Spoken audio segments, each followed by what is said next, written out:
Shout out to our sponsor, Dollar Shave Club. They're so confident in the quality of all their products, now you can get your first month of the club for just $1 and the shipping is free. After that, it's just a few bucks a month, no long-term commitment, no hidden fees. Learn more or get yours at dollarshaveclub.com/no. Welcome to The Know, I'm Ashley Jenkins. Rumors abounded over the last week that Scorpio might be unveiled for a surprise launch in August, similar to how Microsoft unveiled the Xbox One S last year at E3 and then released it a couple months later. But according to one insider, that's not going to be the case with Microsoft's new console. Windows Central senior editor Jez Corden shot down the rumors over the weekend, saying that they're false, and from what he's heard, Scorpio launch games are going to require certification against an October 2017 XDK for Windows. That basically means no games will run on Scorpio before October, which makes an October to November release date much more likely, so we could be looking at a anniversary, so you get same day in November, that kind of thing for the launch. Definitely not August, sorry. But hey, in time for the holidays, Ubisoft unleashed Far Cry 5 onto the internet last week. Not released the game, but just announced it and revealed it, and right on cue we had our almost annual tradition of Far Cry controversy. Some pockets of the internet were upset with the game's depiction of extremist American nationalists, and now it looks like they may be calling for the game's cancellation, at least according to one very silly, satirical, we're pretty sure, change.org petition. The new petition, literally titled Cancel Far Cry 5, popped up online this weekend, calling for Ubisoft to stop the game altogether, or at the very least, change its story, characters, and setting. Yeah, good luck with that one. The petition currently has a whopping 728 supporters, so you just know it's gonna make something happen. Now, in all likelihood, as far as we can tell, this is pretty heavy satire. They're even updating it with tweets basically making fun of the thing. But there are people signing it who don't seem to be in on the joke.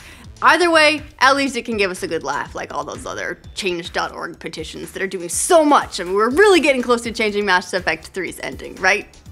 Any day now. I mean, beyond the DLC update they did.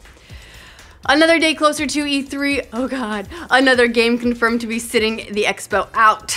Despite many fans hoping for a glimpse of the crowd-funded Shenmue 3, it looks like they won't be getting an update this year after all. The team made the announcement recently to their fans, writing, "We'll be devoting June to game development, and as a result, will unfortunately not be participating in any game shows." Now, considering it was announced at E3 2 years ago, it seemed like maybe there was a chance we'd at least get some kind of trailer, some kind of reveal, some kind of, hey, isn't this super exciting what we're doing with it all? But no such luck. As for that rumored HD remaster making an appearance at E3, maybe that one's still possible. Now, holy Monster Hunter news, Batman! This weekend brought a ton of information from Capcom's addictive franchise across a number of devices. Following the reveal that Double Cross would be coming to the Switch, Nintendo stocks soared again, this time reaching $306, up from last week's 7-year high of $280, the highest the company's stock had been since the Wii days. Now, in addition to that news, we also got confirmation that Double Cross for Switch will be cross-play compatible with the 3DS version. Owners of the 3DS game will be able to buddy up with friends on Nintendo Switch and even transfer saves to the Switch port. And as if all that wasn't enough Monster Hunter goodness to sink your teeth into, some other rumors have been circulating about where the next entry in the series could end up. And according to one alleged insider, Monster Hunter 5 might be a PS4 exclusive. This information comes from a 4chan post from late last year, which correctly predicted the name Double Cross, plus the fact that it was coming to Switch. So don't worry, PlayStation owners, you might not be left out in the cold for too long. Now, we might have a few more details about the highly anticipated Nintendo theme park coming to Universal Studios. US trademarks have been filed about the park, which looks like it'll have the same name as the Japanese version, Super Nintendo World. The trademarks mention quite a bit about merchandise and attractions, but one in particular that stands out is the mention of kart racing. So it looks like whenever these parks finally launch, we're gonna get one in Hollywood, one in Orlando. You'll be able to do some real-life Mario Kart racing, hopefully with actual turtle shells and cartoon pilots.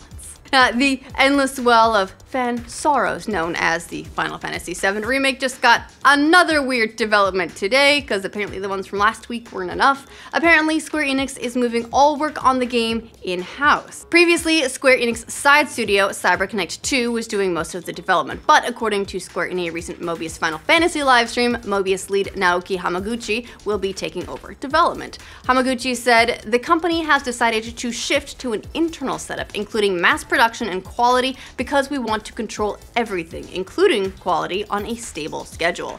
So that must have been what all those job postings are for. Drastically changing hands for the game's production certainly doesn't look like a great sign for the game, or at least its development so far. So naturally, it's time to start asking, are we officially in development hell? Couldn't we call it that yet?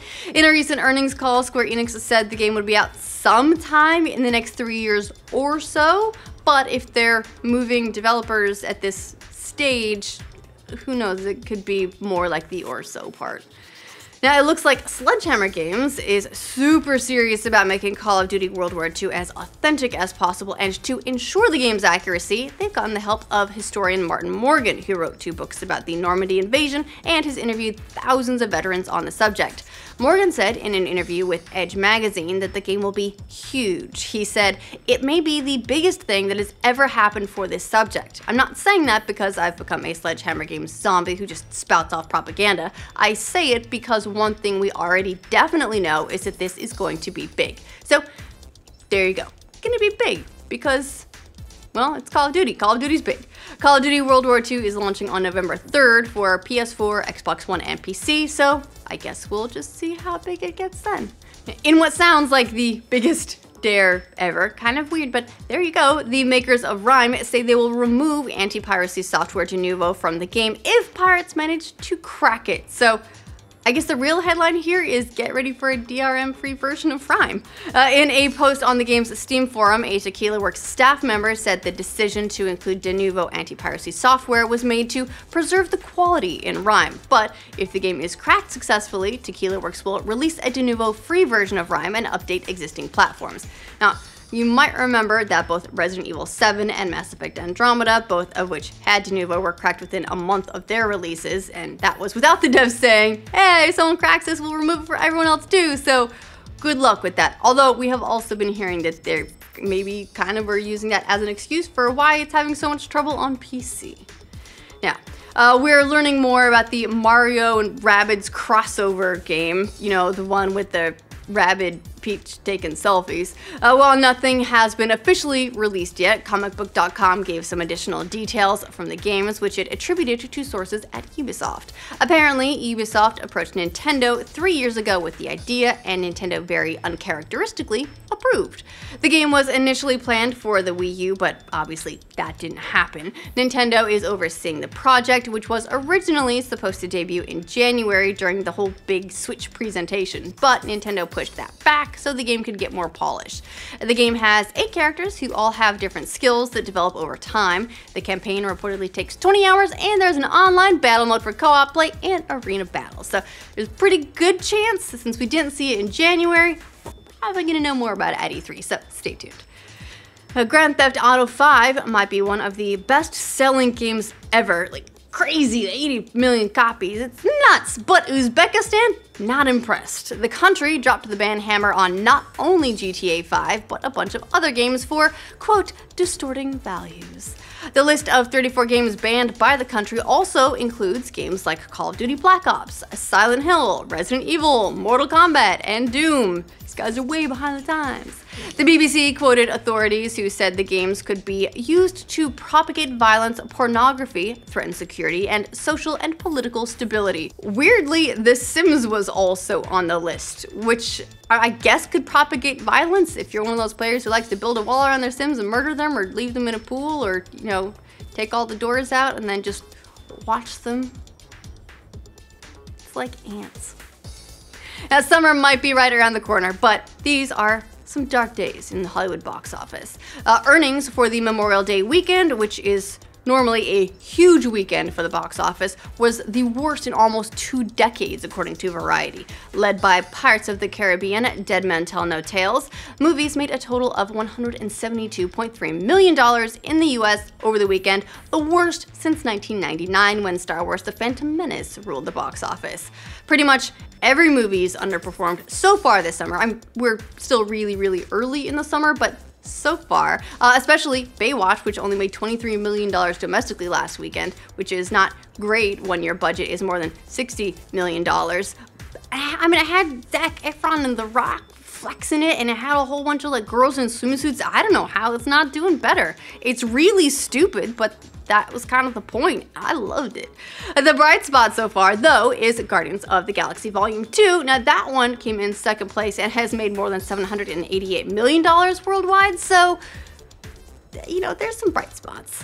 Now, it is time to officially say RIP to the PlayStation 3.